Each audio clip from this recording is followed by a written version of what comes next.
September 11th, 2001. A day of grief.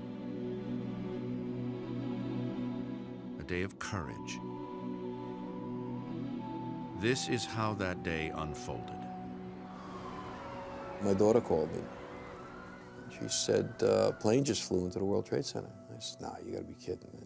It's gotta be a Piper Cub or some clown was flying down the river. At 8:46 a.m., American Airlines Flight 11 from Boston, with 92 aboard, traveling at a speed of 470 miles per hour, strikes the North Tower of the World Trade Center complex. Within minutes, officials coordinate the citywide emergency response. Their base of operations is a state-of-the-art command center located on the 23rd floor of 7 World Trade Center. With one tower in flames, the tragedy is only beginning. It is 9:03 when United Airlines Flight 175, with 65 aboard, traveling at the speed of 590 miles per hour, smashes into the South Tower of the World Trade Center. This aircraft strikes the corner of the South Tower. It rips a diagonally shaped gash from the 84th to the 78th floors. The South Tower lasts only 56 minutes before it succumbs at 9:59 a.m. The dust cloud billows outward for blocks. Victims stagger away.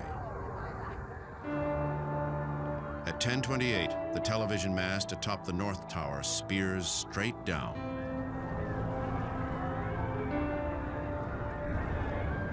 Once the collapse started, there really wasn't any way to stop it. It was just going to go all the way down once it got started.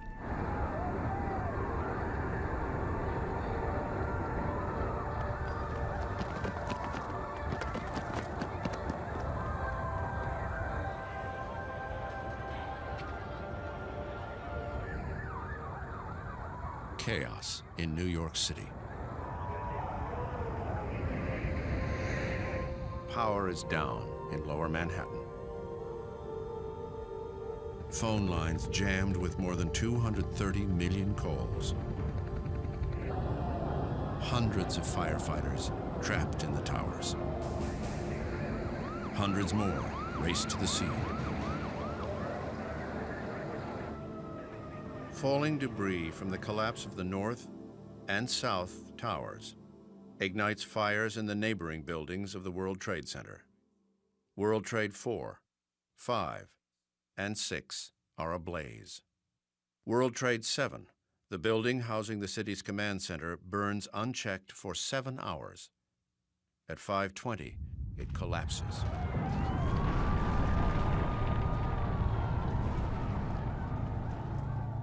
The city's emergency nerve center is destroyed. Somewhere in that time, and it's very hard to keep track of time during this, they had been ordered to evacuate number 7 by the Port Authority.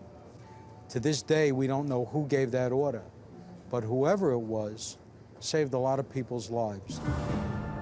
With New York a war zone, some residents walk across the Brooklyn Bridge to get out of the city. Others seek escape in vessels piloted by the Army Corps of Engineers.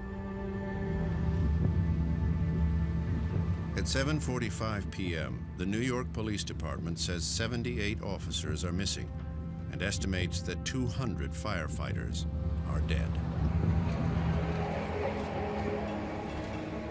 At 10:56 p.m., police officials say they believe there are victims alive in the rubble of the World Trade Center. Working with urban search and rescue teams, there was a lot of areas to be searched underneath the debris field. There were voids that had to be searched for possible live people. September 11th, 2001, the longest and most tragic day in New York's history, is drawing to a close.